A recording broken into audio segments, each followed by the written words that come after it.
Picture this. It's a lazy Saturday afternoon, the kind where you're deep in a dream about finally winning that elusive jackpot, only to be yanked awake by a pounding bass line shaking your floorboards. You blink, groggy, and realize the noise isn't part of your fantasy, it's coming from your backyard. If that's ever happened to you, you'll know the mix of confusion and fury I felt that day. My name's Michael Thompson, a 52-year-old FBI special agent who craves order like some folks crave coffee. My spice rack is alphabetized, my books are sorted by genre, and my suburban colonial in Fairfax, Virginia, is my sanctuary. Or it was, until that Saturday when my peaceful world turned into a frat house nightmare. I live on Maple Lane, a quiet cul-de-sac where folks wave and lawns are pristine. I bought this place for its calm, envisioning weekends grilling steaks without burning them to a crisp. But tranquility has its enemies, and mine came in the form of Linda Harper, the self-proclaimed queen of Maple Lane, and her 21-year-old son, Brandon. Linda's the type who knows everyone's business, from your choice of shrubs to the bumper sticker on your car. She heads the Maple Lane Improvement Committee, a one-woman show dedicated to meddling. Brandon, home from college, is her mirror image, arrogant, loud, and convinced the world is his playground. That Saturday, I'd been up all night finishing FBI reports, so I was catching a rare nap. The thumping woke me at 2 p.m., followed by shouts and laughter like a tailgate party gone rogue. I stumbled downstairs, half convinced I was still dreaming, and peered through my kitchen blinds. My jaw dropped. My backyard, me carefully mowed, azalea-nurtured backyard, was a war zone. 50 college kids swarmed the place. My patio table, polished just last week, was a DJ booth. Red cups littered the grass, and someone was doing a keg stand by my prized azaleas.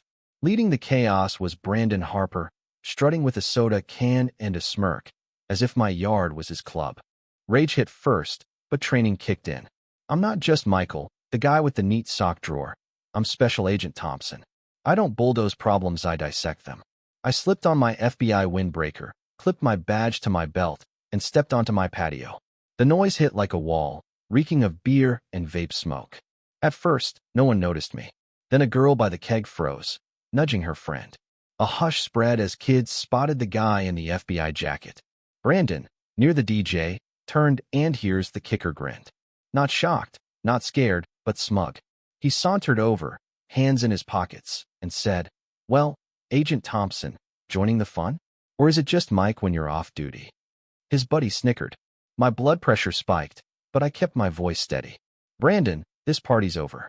Clear out now." He laughed, saying, "Lighten up, man. It's just a Saturday vibe. Gonna arrest us for having fun." Then he leaned in, voice low. "Heard you fed party hard. Got anything to share?" As he spoke, he flicked something from his pocket, a small plastic baggie that landed by my shoe. Empty, but the intent was clear. Frame me, maybe claim I dropped it. His friend, phone out, was filming, ready to twist the scene. That was his mistake. I've faced sharper criminals than Brandon Harper. I didn't touch the baggie. Instead, I locked eyes with him. "Trespassing's a crime, Brandon. So's trying to set up a federal agent." I nodded at the kid with the phone.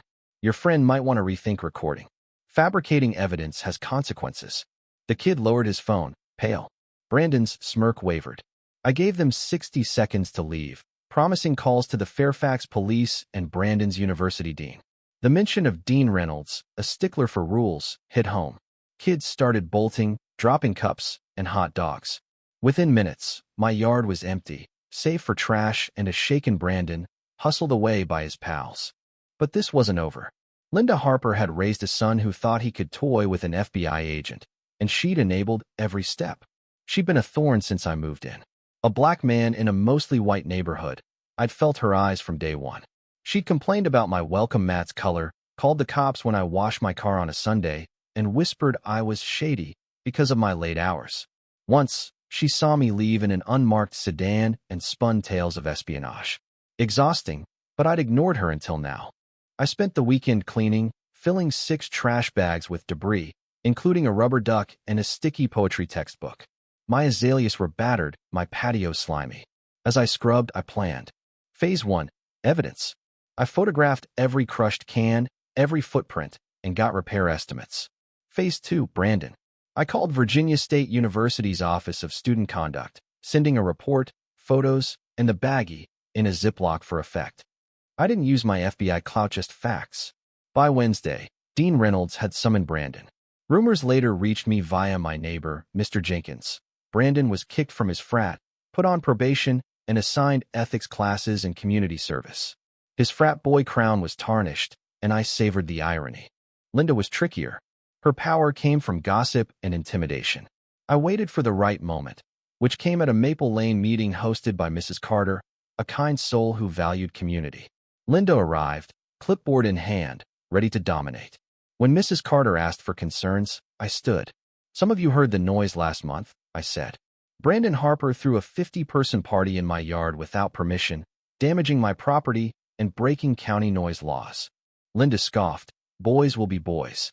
I held up photos and ordinances, noting parental liability for underage drinking. I mentioned Brandon's probation, tying it to his actions. The room gasped. Linda, speechless, fled the meeting. Her reign was over. Peace returned, but Linda wasn't done. A year later, I caught her peering from her curtains. Mr. Jenkins warned she was spreading rumors on nearby streets, calling me a secretive Fed abusing power. She'd twisted Brandon's punishment into my vendetta. Then Mrs. Carter revealed Linda's petition, accusing me of surveillance and intimidation. Worse, a shady PI was snapping photos of my house. Even Brandon, home briefly, warned me, mumbling, "Mom's gone too far. She's writing to your bosses." He looked ashamed, a sign his ethics classes had sunk in. Linda's final move was a presentation at the Fairfax Civic Association, billed as Community Safety Concerns. I attended, sitting quietly. She spoke for 10 minutes, waving blurry photos and her petition, painting me as a shadowy tyrant. When she finished, I stood. I'm Michael Thompson, the man Ms. Harper won't name. Her story is fiction. I dismantled her claims, the party, the baggie, her harassment. I revealed the PI and her lies, calmly warning of legal action if she continued. The room was silent. Linda shrank, her folder useless. She left, humiliated. Maple Lane is quiet now. Linda's clipboard is gone, her influence nil. Brandon moved away, sending a stilted apology for his youthful mistakes.